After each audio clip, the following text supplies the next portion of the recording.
Que a graça do Senhor esteja conosco. Uma boa noite a todos aqueles que estão nos assistindo pela internet. Vamos pedir mais uma vez a bênção de Deus para o estudo da palavra. Feche os seus olhos. Querido Pai, nós agradecemos ao Senhor o dom da vida e por nós estamos aqui nesta casa de oração, tua casa, para ouvir a tua palavra. Daqui a alguns instantes nós vamos abrir a Bíblia e nós esperamos que ela fale profundamente ao nosso coração. Que toda a palavra humana ela seja encerrada e nós possamos ouvir apenas a voz de Deus. Em nome de Jesus, amém. Amém. Muito bem, podeis assentar. É um privilégio mais uma vez estar aqui na Igreja Central de Itaboraí, hoje encerrando uma série que durou aí 4 quartas-feiras, tá certo? Fizemos uma jornada na área de família durante 4 quartas-feiras, obrigado. E nós estivemos falando sobre algumas peculiaridades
fiel. 7 características de uma família que se propõe a servir e a andar nos caminhos de Deus. E hoje, para encerrar a nossa maratona, o tema é este aí. Uma pergunta. Qual é a pergunta que está no quadro? Quem contará a história? E eu queria que você abrisse a sua Bíblia, por gentileza, no livro de Deuteronômio, capítulo 6. Deuteronômio, capítulo 6. Bem fácil de encontrar, é o 5º livro do Pentateuco. Os 5 livros escritos por Moisés: Gênesis, Êxodo, Levítico, Números e Deuteronômio. Tá? Para aqueles que ainda tiverem dificuldade, está logo após Gênesis e antes de Apocalipse. Então você acha aí com facilidade, é tranquilo você achar isso aí, tá bom? Muito bem. Deuteronômio capítulo 6. Eu já estou com a minha Bíblia aberta e quero ler com vocês a partir do verso 4. Deuteronômio. Eu vou pedir alguém para ajudar aquela irmãzinha ali a achar o livro. Por favor, isso, Sérgio, ajude, dá uma forcinha para ela. Muito bem. Todos acharam? Alguém tem mais dificuldade aí? Muito bem. Deuteronômio, eu vou aguardar para que todos acompanhem. Esse é um momento muito áureo porque é Deus falando aos nossos corações através da sua palavra. E é importante que todos tenham acesso às Escrituras Sagradas. Deuteronômio, capítulo 6, a partir do verso 4. Ok, todos encontraram, então vamos ler. Diz o texto sagrado assim: ouve, Israel, o Senhor nosso Deus é o único Senhor.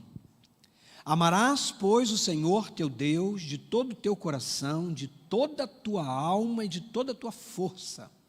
Essas palavras que hoje te ordeno estarão no teu coração, e tu as inculcarás aos teus filhos, e delas falarás assentado em tua casa, andando pelo caminho, ao deitar-te e ao levantar-te.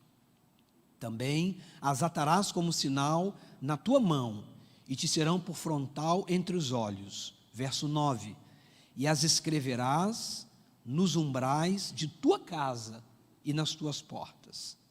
Verso 20, quando teu filho, no futuro, te perguntar dizendo o que significam os testemunhos e estatutos e juízos que o Senhor nosso Deus vos ordenou.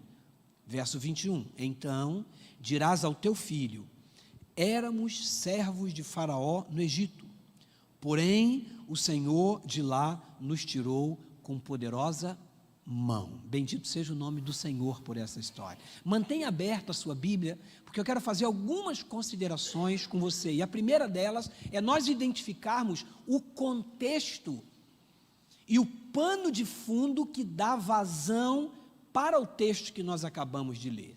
Bem, quem escreveu o texto? Moisés. Ele está inserido em um dos seus discursos para o povo de Israel. Em que circunstâncias o povo de Israel havia estado na condição de escravo no Egito? Eu vou trabalhar um pouquinho esse tema com vocês no sábado pela manhã estarei pregando aqui. Então,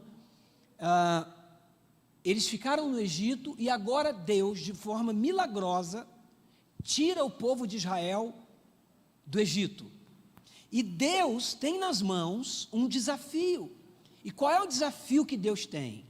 Pegar um povo que passou mais de 4 séculos na condição de escravo e transformar este povo em uma nação. Deu para entender isso aqui? E agora Deus, na sua santa sabedoria, se vale de um mecanismo pedagógico para poder então inserir todos os princípios necessários na mente deste povo, que estava assim, vou usar aqui, me perdoe, um exemplo bem simples, igual barata tonta no deserto. Não sabiam quem eram, não sabiam para onde iam, porque haviam se desacostumado a ser povo. Escravo não tem direito de escolha, escravo é escravo, ele faz aquilo que o servo, que o Senhor manda. Deu para entender isso? E aqui nós começamos a aprender algumas lições. Vejam aqui, Deus dá a Israel um legado. E qual era o legado que Deus dá para Israel? Deus diz assim: essa história que vocês estão vivendo comigo, ela precisa ser passada para frente, de geração em geração, e a responsabilidade é de vocês. Eu poderia ter escolhido qualquer outro povo, os egípcios, os amorreus, os heveus, os jebuseus, os filisteus, mas eu escolhi vocês, e a responsabilidade é de vocês. Não importa o que os outros façam, a responsabilidade está na mão de vocês. E esse legado que Deus dá a Israel, ele está alicerçado em 3 pilares que nós acabamos de ler aqui. Eu queria chamar a sua atenção para isso. O primeiro pilar é ouvir a história. Deixa eu te perguntar uma coisa aqui. Tem professor aqui dentro que trabalha na área de... Tem professor. Um dos princípios básicos do aprendizado é ouvir. Querem ver uma coisa? Qual é a primeira palavra que o bebezinho fala, via de regra? Mamãe. E por que ele fala mamãe? Vocês sabem, não? É porque depois que a criatura nasce, a mamãe fica sabatinando aquele pobre ser 24 horas. Mamãe está aqui, mamãe chegou, mamãe te ama. Cadê o filhinho da mamãe? Não é assim que a mãe faz? A criança fica com a sua paciência no limite, fala assim, gente, eu tenho que falar isso, repetir, para essa mulher parar de ficar falando isso. E quando a criança fala pela primeira vez, mamãe, não é uma festa? Pronto, é a realização de um sonho, entendem? Primeiro mecanismo para o aprendizado, qual é? Ouvir. Ouvir. Nós vamos voltar a isso aqui daqui a pouquinho. Por isso, Moisés aconselha, ouve Israel. Aí Israel para e pergunta assim, eu preciso ouvir o quê? Aí ele falou assim, você precisa ouvir o seguinte, na nação onde você estava, havia uma pluralidade de deuses. Os egípcios tinham várias deidades, vários deuses, um para cada coisa. Por exemplo, se eles queriam que a terra se tornasse fértil, havia um deus específico para isso. Se as meninas egípcias queriam casar, havia um deus específico para isso. Se eles precisavam de que as esposas se tornassem férteis, havia um Deus específico para isso. Vocês estão entendendo isso aqui? Ah, quero que chova. Havia um Deus específico. Então era uma casta de uma pluralidade de deuses muito intensa. Os egípcios foram eles que introduziram no mundo a teoria da vida pós-morte. E eles tinham um negócio interessante. Quando a pessoa morria, e se era uma pessoa rica, famosa, ela colocava sobre os olhos dessa pessoa 2 moedas, porque na cabecinha deles, na cultura, a pessoa morria e ela precisava de um elemento chamado barqueiro para conduzi-la desta vida para outra. E se ela não levasse uma moeda para pagar o barqueiro, ela estava lascada, ficava perdida no espaço sideral aí, sem ter um destino certo. Se fosse um faraó, sabe o que acontecia? Eles enterravam, junto com o faraó, na sua tumba luxuosa, parte do seu tesouro, para ele não chegar quebrado na outra vida, já chegar com recursozinho financeiro, já, entendeu? E outra coisa, os funcionários mais chegados, quando o faraó morria, eles eram assassinados e enterrados junto com o faraó, para ele já chegar na outra vida com o escravo. Então pense na dificuldade de um escravo quando viu o faraó doente. Fala, cara, se esse cara morrer, estou perdido. Então o funcionário, mais chegado tratava o faraó para ele não morrer nunca. Mais ou menos isso. E aí agora Moisés diz para o povo de Israel assim, acabou. O Deus que eu estou apresentando para vocês, Ele é único. Não tem um segundo Deus. Ele é único. Ah, quero que chova. Ora para quem? Para Deus. Ah, quero arrumar um emprego. Ora para quem? Para Deus. Ah, preciso dar uma guinada na minha vida sentimental. Ora para quem? Para Deus. Quero que eu tenha saúde, meus filhos sejam bem-sucedidos na vida. Ora para quem? Para Deus.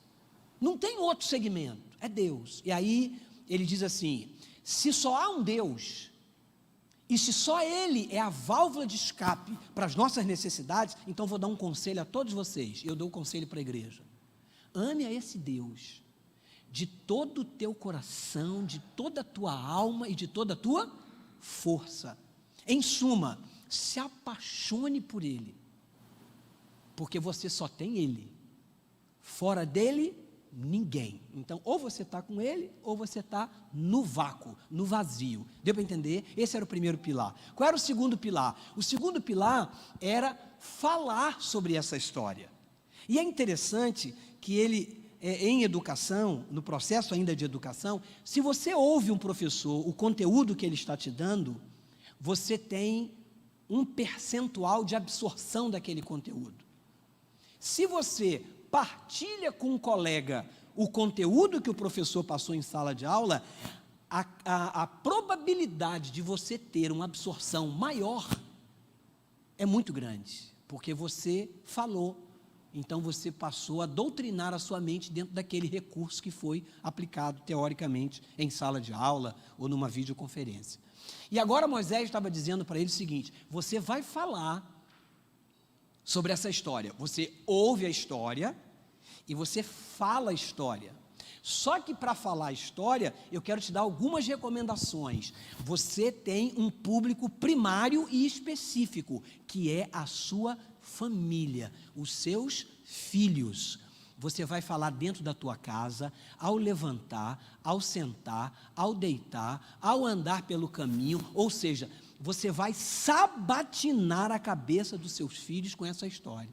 E uma coisa interessante, no livro de Josué, capítulo 1, verso 8, Josué diz assim, escreve assim: não cesses de falar deste livro. Nós já vimos esse texto em quartas-feiras passadas. Medita nele dia e noite, e só assim você vai prosperar. Então eles tinham que contar essa história. Se você for ao final do livro de Deuteronômio, capítulo 31, se eu não me engano, os versos 10 a 13, você vai encontrar lá Moisés dando as últimas orientações e dizendo o seguinte: a cada 7 anos, essa história precisa ser repetida para toda a congregação de Israel, quando eles vierem adorar no tabernáculo. O que ele estava dizendo? O Deus dessa história não pode ser esquecido, porque nós temos no pano de fundo do grande conflito, um ser chamado Satanás, que ao longo da história, ao longo da trajetória humana, o que ele tem feito? O maior desejo de Satanás é apagar Deus da história. A França tentou fazer isso, quebrou a cara, precisou voltar atrás, teve problemas sérios dentro do seu país na época, tá certo? E Deus continua sendo passado de geração em geração. Qual seria o terceiro pilar? O terceiro pilar é esse aqui, ó: escrever a história. Eu me lembro que na faculdade, porque para você ser um pastor adventista, você tem que cursar a faculdade, não tem outro caminho, né? Vestibular, faculdade de teologia, 4 anos, e depois os estudos continuam, mestrado, pós-graduação, doutorado, pós-doutorado e por aí vai, né? E eu me lembro que na faculdade, quando o conteúdo da matéria era muito, o segredo era fazer resumo e escrever, transformar um texto em perguntas e respostas. E eu levava horas fazendo isso, porque eu sempre fui um aluno dentro da faculdade que tirava notas boas, né? De 8 para cima, mas você não sabe o esforço, que não é porque eu sou inteligente, é porque eu era esforçado, e eu pegava a matéria e eu ouvia e falava e escrevia para poder o conteúdo estar ali bem alicerçado na mente. Bem, vejam, ele diz assim: você vai escrever essa história nos umbrais de tua casa, nas tuas portas, e guarda-te para que não esqueças o Senhor que te tirou da terra do Egito, da casa da servidão. Deixa eu fazer uma pergunta aqui. Eu não sei a tua realidade, e se alguns aqui já nasceram num lar evangélico, não é o meu caso. Eu não posso esquecer esse Deus que me deu a liberdade em Cristo Jesus, porque a palavra de Deus diz: conhecereis a verdade e a verdade vos libertará, e essa verdade me libertou. Eu não posso esquecer esse Deus. Israel não podia esquecer esse Deus. Agora, a pergunta que nós precisamos ver daqui a pouquinho é se Israel cumpriu o desígnio de Deus ou não. Mas notem, esse legado de Deus, ele tinha 2 finalidades. Finalidade número 1, qual era? Leiam comigo lá. O povo de Israel não deveria esquecer quem? O Senhor da história. Segundo, a história, vamos lá? Deveria ser contada ou passada de geração em geração. Ficou claro isso para você? Deixa eu te dizer uma coisa: não fosse essa estratégia divina de pedir Moisés para escrever os 5 primeiros livros da Bíblia, e por conseguinte os profetas, possivelmente nós não estaríamos nessa igreja ouvindo esse sermão, porque Satanás já teria feito com que o nome de Deus fosse apagado da história. Só que ele se iludiu, porque ele lida com um Deus que é o Todo-Poderoso e que mantém o seu nome em voga, tá certo? Você acha que Israel cumpriu a proposta e o legado que Deus deu para eles? O que você acha? Sim ou não? Quantos acham que sim? Levante a mão. Deixa eu ver. Se depender disso, Israel está no sal, né? Quantos acham que não? Vamos ver, deixa eu ver. Pronto. Quantos não acham nada, só acham quando eu responder? Isso, parabéns pela honestidade, está ótimo, né? É porque às vezes em sala de aula é assim, né? Você não é nem de cá nem de lá, você fica esperando ali, qual é a veia que vai dar? Aqui eu vou, tá certo? A grande realidade é que Israel cumpriu o papel. O evangelho não chegou até nós? Sim ou não? Cumpriu. Agora, cumpriu de forma magistral? Não.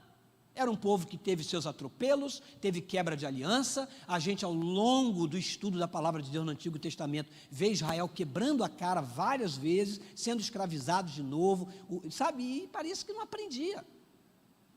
Mas não nos compete aqui também ficar tecendo críticas a esse povo, porque eram seres humanos, como nós somos. A plenitude do tempo chega. Nasce o prometido Messias. E aí então, Jesus, aproximando-se dos discípulos, fala para eles, dizendo: toda autoridade me foi dada no céu e na terra. Ide, portanto, e fazei discípulos de todas as nações, batizando-os em nome do Pai, do Filho e do Espírito Santo, e ensinando-os a guardar todas as coisas que vos tenho ordenado. Eis que eu estou convosco todos os dias, até a consumação do século. Deixa eu fazer uma pergunta. Você lembra dos 3 pilares de Deuteronômio? Quais eram eles? Primeiro, ouvir. Segundo, falar. Terceiro, você consegue ver os 3 pilares aqui? Sim ou não? Consegue? Olha lá, ó. Jesus aproximando, para falar precisa ter alguém que ouça, e ele disse: toda autoridade me foi dada na terra. Ide, portanto, ou seja, você ouviu, agora você vai e faz o quê? Replica o que você ouviu, fale para as pessoas o que você ouviu, e você então vai fazer discípulos. Discípulos é serem seguidores, andando pelo caminho, ao deitar, ao sentar, e aí você vai ensinando a eles as verdades do Evangelho, e aqui ensinando-os a fazer o quê? A guardar todas as coisas. Esse escrever é a prática do Evangelho, porque nós podemos ter apenas um conceito filosófico do Evangelho, teórico, mas na prática destonamos completamente dos princípios apresentados por Deus para uma vida em harmonia com a sua vontade. Bem, chegamos então à igreja do Novo Testamento. Estamos fazendo uma viagem rápida aqui ao longo da Bíblia e chegamos à igreja do Novo Testamento, que é chamada da igreja neotestamentária do Novo Testamento. Pergunto: a igreja do Novo Testamento cumpriu o legado de Deus? Sim ou não? Quantos acham que sim? Levante a mão. Quantos acham que não? Quantos estão na dúvida, não vão falar nada? Pastor, me recuso. Está ok, não tem problema. Vejam, eu quero pedir que você abra a sua Bíblia em Atos capítulo 2, para a gente poder analisar de forma breve. Não desmarca Deuteronômio, nós vamos precisar dele aí. Atos capítulo 2, verso 42 em diante.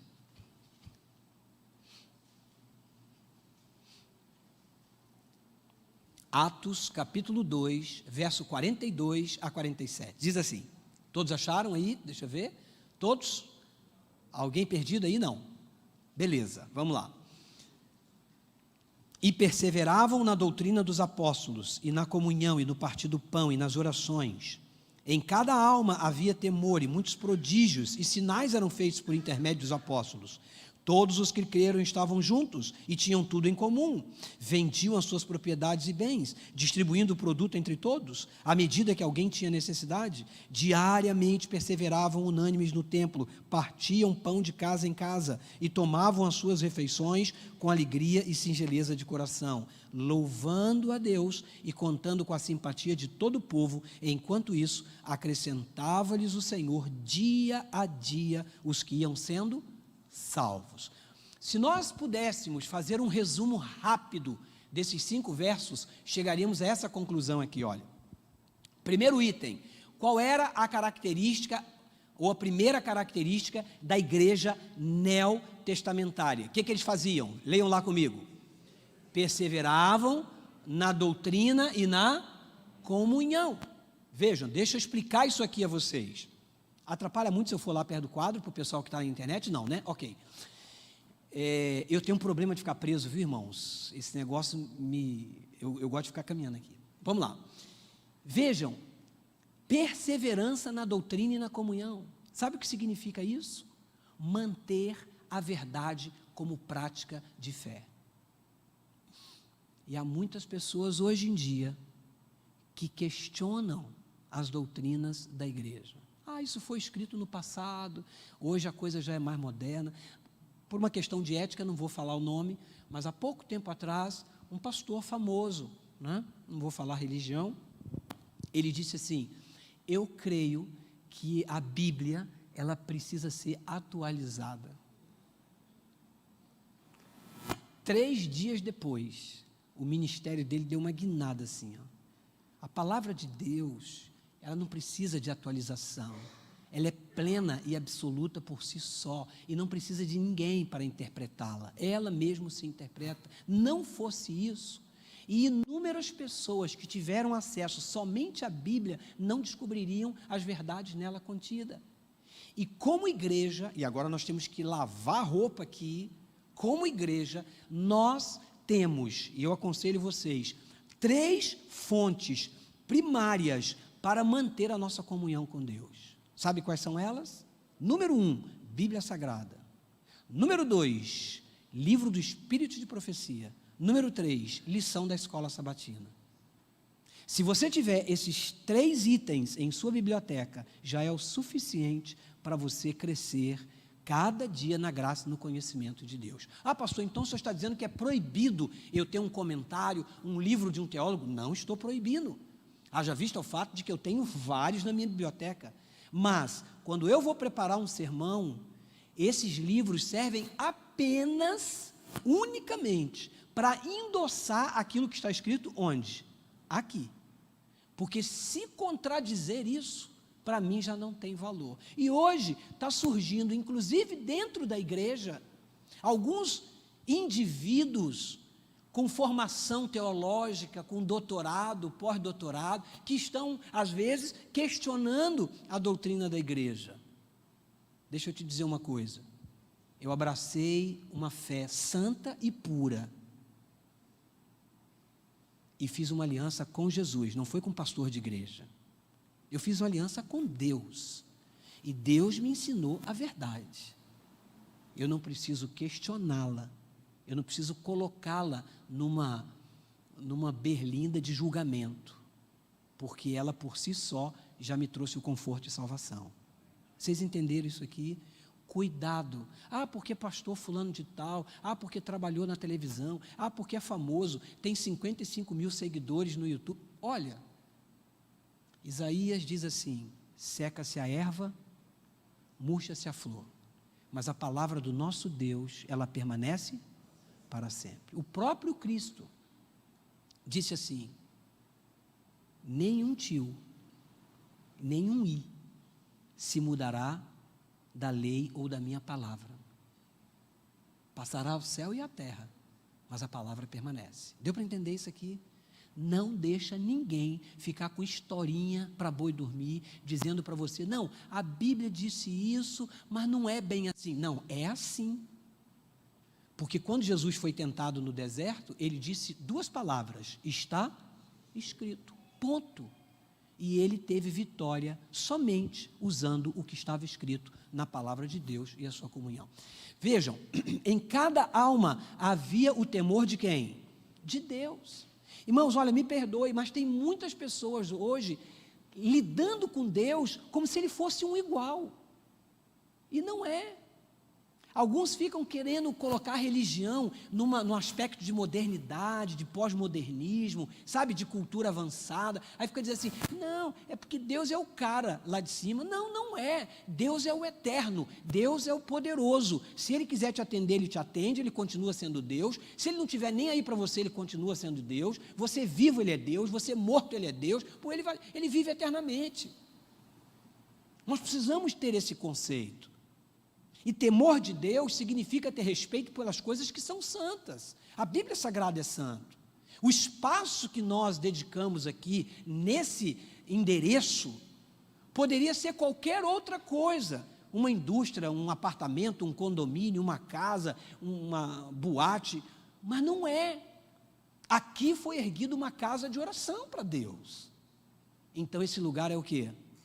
Então se comporte diante da santidade de Deus.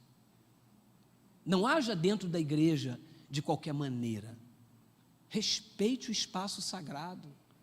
Você sabe que por desrespeitar coisas sagradas, pessoas padeceram no Antigo Testamento, por tocarem em coisas que não deveriam ser tocadas. Respeite a igreja. É bonito, o mobiliário é moderno, mas isso aqui é o lugar onde a família de Deus se reúne para ouvir e ter um encontro com o Eterno. Precisa haver essa áurea de santidade.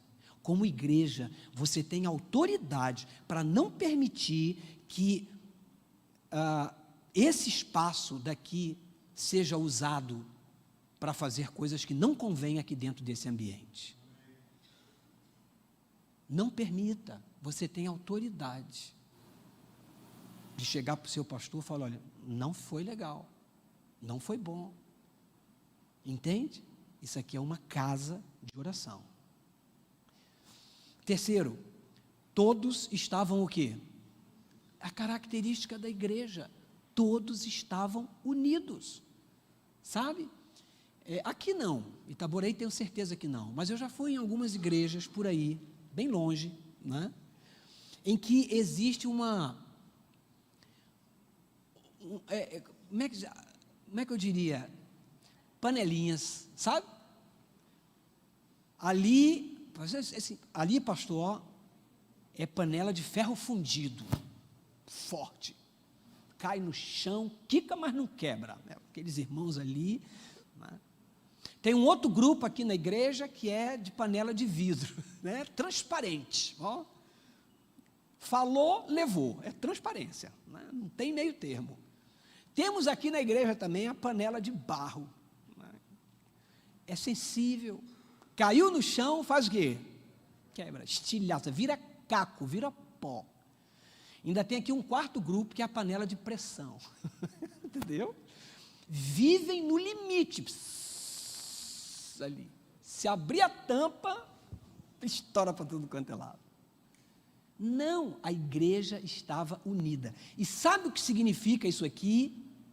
Significa que quando alguém tinha necessidade, ele tinha liberdade de chegar para a sua congregação e dizer assim: meus irmãos, eu estou passando isso, isso e isso, eu preciso de socorro. Haviam pessoas naquela época que vendiam propriedades e bens diante da dificuldade do seu próximo. Hoje, sabe qual é a situação?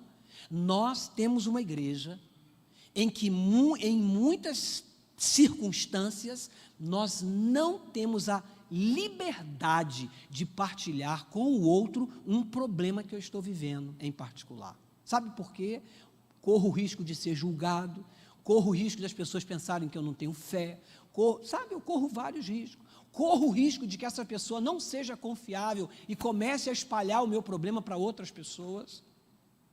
Uma vez eu era pastor num lugar e a irmã falou assim: pastor, posso te dar um conselho? Eu tinha acabado de fazer um batismo. O tanque de batismo é aqui, gente? Ali, né? Eu tinha acabado de fazer o batismo e ela falou: pastor, quero te dar um conselho. Falei: diga, minha irmã. Era uma senhora já de meia idade, eu era pastor novinho ainda. Ela falou assim: pastor, eu queria te dar um conselho. Quando o senhor for batizar uma pessoa, pede a ela para batizar de boca aberta. Falei: mas boca aberta? Por quê? Não, para que a água do batistério entre na boca e batize a língua. Porque há pessoas que batizam o corpo, mas a língua fica na velha dispensação. Aí entra para a igreja, né? Aqui não existe isso, tá? Então, vamos avançar.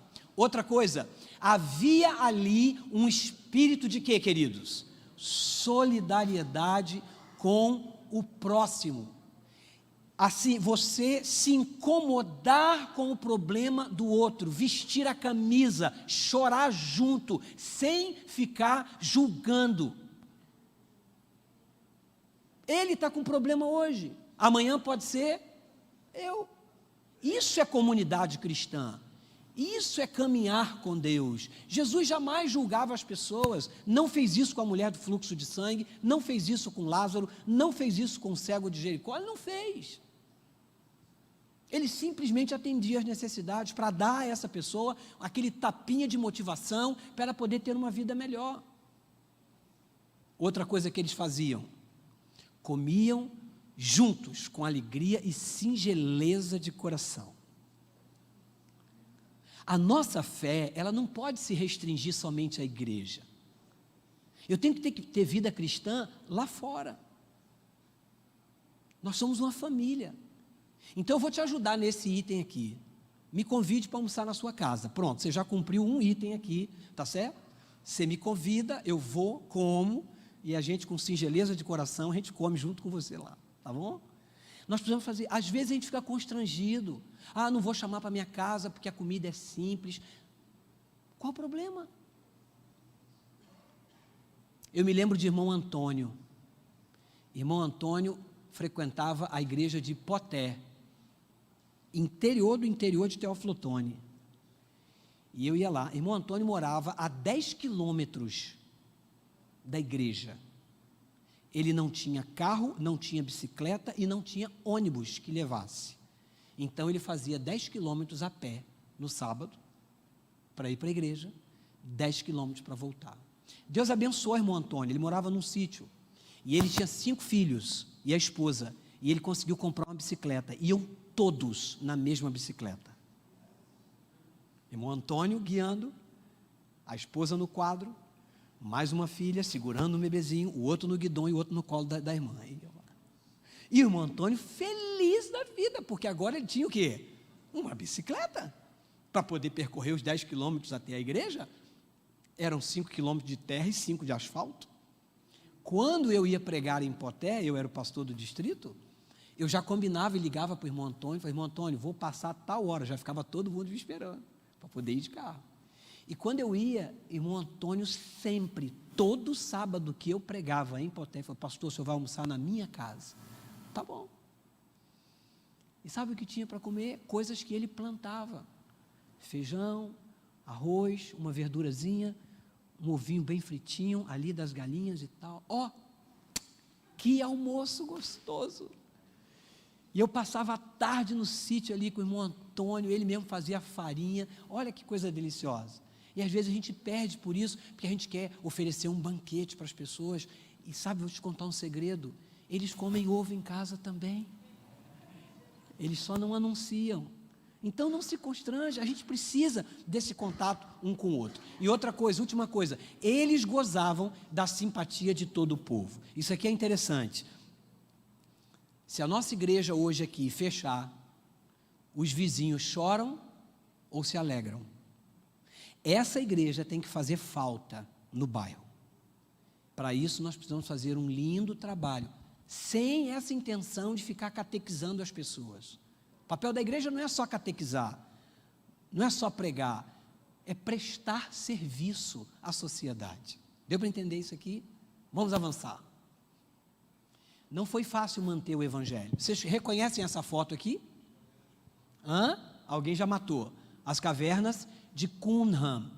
Em 1947, um jovem beduíno, pastoreando ali as cabras do seu pai, brincando, começou a jogar pedra dentro desses orifícios, até que ele ouviu um barulho de jarro quebrando. Isso para você entender o trabalho que deu para a Bíblia chegar até nós.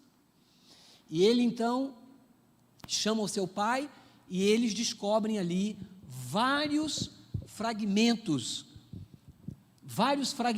e diversas cópias dos escritos sagrados. O livro de Salmos, o livro de Isaías, o livro de Gênesis, o livro de Deuteronômio, quase na sua inteireza, o livro de Provérbios, entre tantos outros fragmentos. Eles estavam ali em potes, guardados, e eles foram preservados porque quando Jerusalém foi invadida, a preocupação dos escritores bíblicos sagrados é que esses livros fossem destruídos, e Deus preserva esse livro. E aqui tem uma imagem que me chama a atenção. Você sabe que papelzinho é esse aqui? Reconhece não? Esse papelzinho, ele é pequeno, ele não é grande, você está vendo aqui. Duas autoridades estão segurando. Shuka Dorfman, que ele é diretor-geral da Autoridade de Antiguidade de Israel, e o professor Yossi Matias, que é diretor do Google de Israel. Tá certo? Isso aqui, irmãos, é o documento mais antigo que traz na inteireza os 10 mandamentos. Está lá. Né? O mais antigo documento conhecido que reproduz integralmente os 10 mandamentos.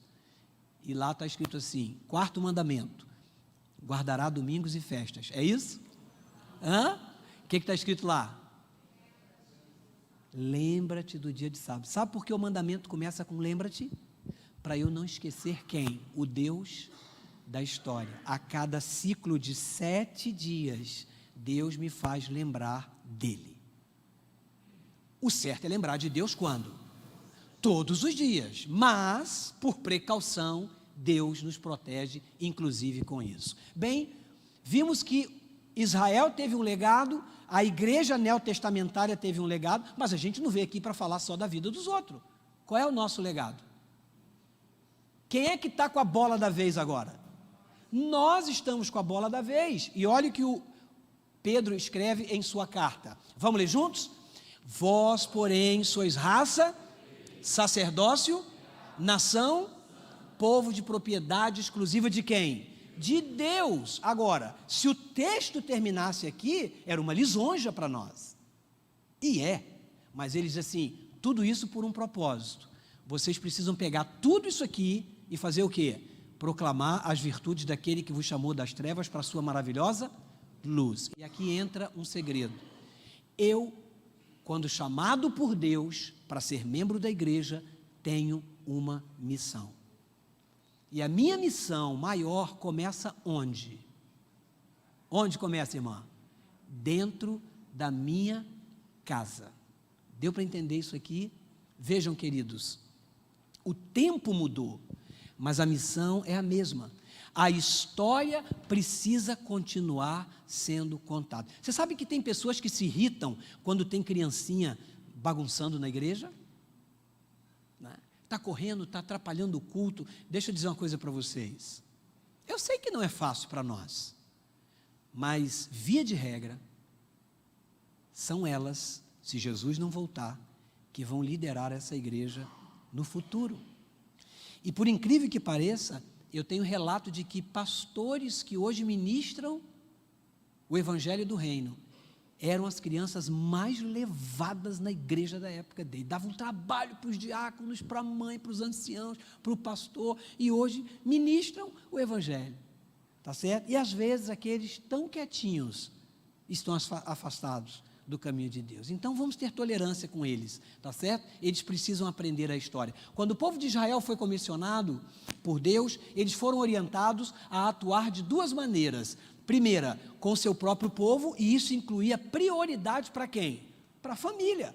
Você vai falar para os seus filhos, e o texto, em Deuteronômio 6, diz assim, você a inculcará na cabeça dos seus filhos. Sabe o que é isso? É sabatinar o filho, para que ele ouça isso dia e noite, com gentileza, com carinho, de diversas formas, de maneira pedagógica, usando elementos de ilustração, mas ele precisa aprender a história de Deus. E segundo, com as nações vizinhas, Israel precisava ser um exemplo para aqueles que estivessem ao seu redor. Como igreja, nós temos uma infinidade de estratégias para cumprir a nossa missão. A gente tem livros, televisão, rádio, folheto, pastores evangelistas, enfim, uma infinidade. No entanto, às vezes, nós falhamos quando o assunto é tratar os domésticos da fé. Eu ouvi uma frase na faculdade que eu jamais vou me esquecer. A não ser que venha o Alzheimer no futuro, né? Mas aí, né, já está para lá de Bagdá mesmo, né? Um professor disse assim, a igreja é o único exército que mata os seus soldados feridos. E eu pensei na profundidade dessa frase, porque quando um soldado se fere em guerra, o que fazem com ele? Pegam, levam para a enfermaria, levam para o hospital, bota no helicóptero, transporta para o país de origem, chega lá, ele ganha medalha, honra o mérito porque ele se feriu em batalha. Quando um irmão se fere em batalha na igreja, sabe o que às vezes nós fazemos? Terminamos de enterrar. Esse não é o papel do cristão. Deixa eu dizer uma coisa, irmãos, todos nós estamos no mesmo barco. Alguns têm os seus erros com maior evidência, outros de maneira mais sigilosa, mas todos somos dependentes da graça de Deus. E entre os domésticos da fé estão os membros da nossa família. Quantas vezes eu já vi famílias se dilacerando porque não tiveram maturidade suficiente para manter uma religião prática dentro de casa e fizeram da igreja, fizeram da religião, fizeram da Bíblia Sagrada um cavalo de batalha entre eles. Religião não é para isso. Religião é para ser vivida, desfrutada, é para trazer alento, alegria dentro da sua casa. Não com rigidez, mas com equilíbrio. Deu para entender isso aqui? Se existe um lugar difícil de exercer a nossa religiosidade, é onde? Dentro da nossa casa. Aqui na igreja, como é que o pessoal vem para a igreja? Todo mundo com roupinha de crente, cabelinho de crente, não é? Alguns até trazem na mão assim, de maneira gloriosa, um exemplar da palavra, entram com aquele ar de santidade ali pela porta, não é verdade? Se tivéssemos o ouvido mais apurado, ouviríamos até um som acompanhando a criatura entrando na igreja. Ave-nos Cristo, Francisco, amém. E entra e senta com aquela áurea de santidade ali. Eu pergunto, é isso que define a veracidade de um cristão? Não. A autenticidade do cristianismo? Não. É no dia a dia e muitas vezes dentro da sua casa. Quantas pessoas são extremamente corteses uns com os outros dentro da igreja e em casa são um poço de ignorância. Não tem paciência com as famílias. Brinca com as crianças da igreja, maltrata os filhos dentro de casa. Famílias deslaceradas. Olha o que diz o livro Orientação da Criança. O pai e a mãe devem ser os primeiros mestres dos filhos.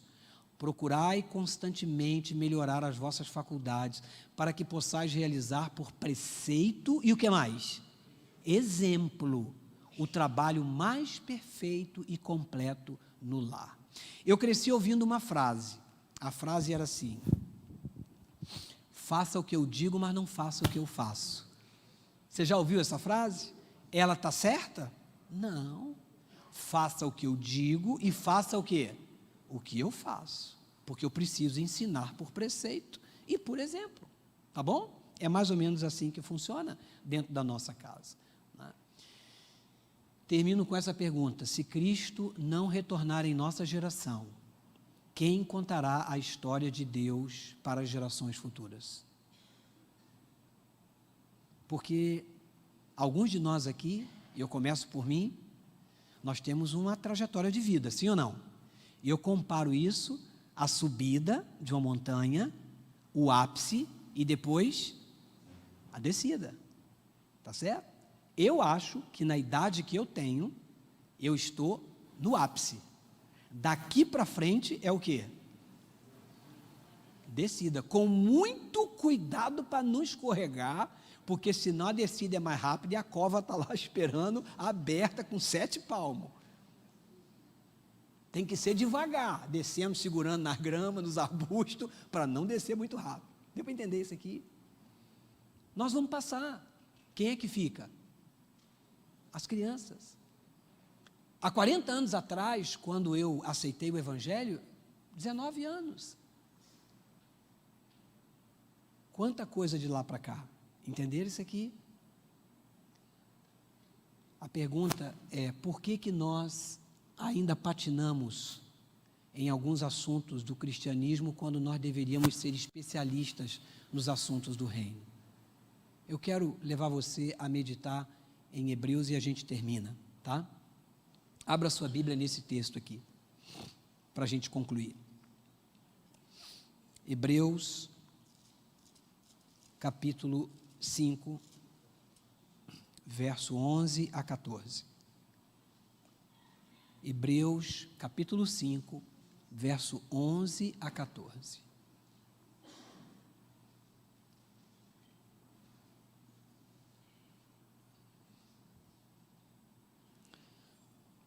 Olha o que diz o texto. Os especialistas determinam que Paulo foi o autor de Hebreus, e a igreja adventista concorda com isso. Então Paulo, escrevendo aos Hebreus, diz assim: a esse respeito, estou lendo o verso 11, temos muitas coisas que dizer e difíceis de explicar, porque vocês têm se tornado tardios em... O que está escrito na sua Bíblia aí? Ouvir. Qual era a primeira regra lá de Deuteronômio? Ouça, Israel, ouça. Nós estamos vivendo numa época em que a gente tem dificuldade para parar e ouvir. Todo mundo é dono da razão. Verso 12.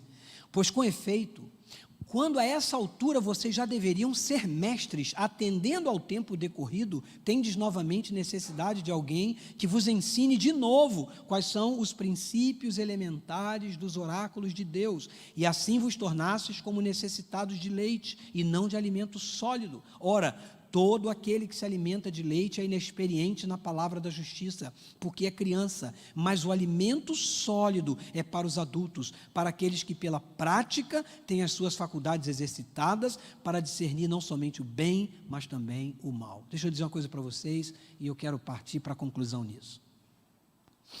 Tem muita gente andando com a Bíblia na mão, mas tem muito poucos cristãos que abrem a palavra para estudá-la de fato e de direito. Entender isso aqui? Há pessoas que vão para a igreja e elas se contentam com aquilo que o pastor pregou. Pronto, para ela já é o suficiente. Não faça isso. Você precisa ter a sua intimidade com a palavra. Você precisa estudar a palavra. Ficou claro isso? O sermão foi pregado.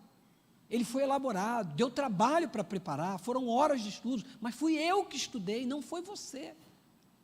E o que Paulo está dizendo aqui é o seguinte: há quanto tempo você está na igreja? E você não tem ainda o domínio dos assuntos primordiais da palavra, vocês são como crianças. E criança necessita de leite, quando a essa altura do campeonato, vocês já deveriam estar comendo comida sólida para adulto, para aqueles que têm experiência. Quantos cristãos fragilizados, pastor, ora por mim, tudo bem, a gente ora, é nosso papel como família, um orar para o outro, mas a sua oração tem que ter poder, porque Pedro diz que você é sacerdote real, nação santa. Está dando para entender isso aqui? A sombra dos apóstolos curavam pessoas. Eles tinham autoridade através de Jesus de restaurar vidas, e essa autoridade Deus está delegando para cada crente batizado dessa igreja. E nós precisamos ter essa maturidade cristã, mas para isso eu preciso todos os dias abrir o ouvido e ouvir a voz de Deus falando ao meu coração, e eu só posso ouvir a voz de Deus quando eu tenho intimidade com a palavra, e eu levo a minha família ao altar de Deus todos os dias. É assim que funciona, tá bom? Então, vamos aos conselhos. Primeira coisa que eu preciso fazer, o que é? Ouvir a história. História de quê? A história do Deus da história. Segunda coisa, o que eu preciso fazer? Falar sobre a história. Para quem? Para os meus filhos, para os meus parentes, para os meus amigos. Terceiro, viver a história, escrever a minha própria história ao lado de Deus, tá certo? E aí a gente termina com esses textos maravilhosos da palavra. Começamos com a palavra e terminamos com a palavra que diz assim: depois disso ouvi a voz do Senhor que dizia: a quem enviarei? Quem há de ir por nós? Disse eu: eis-me aqui, envia-me a mim. Não é o irmão, não é a irmã, não é o pastor. Eu quero ir, eu quero fazer, eu quero crescer na graça e no conhecimento de Deus. E eu quero que a minha família cresça junto. Por isso que Josué escreveu: eu e a minha casa serviremos ao Senhor. Então, se você tem dificuldade de fazer trabalho missionário na sua casa, lembre-se, o seu primeiro campo missionário está dentro da sua casa, os seus familiares. Testemunhe e pregue com gentileza de coração, e seguramente muitas pessoas estarão atraídas para o Evangelho, para que o reino de Deus seja ainda mais agraciado com a presença dos seus. Eu particularmente não gostaria de ir para o céu sozinho, sem a minha família. Eu queria que todos fossem, e acredito que esse é o seu desejo também.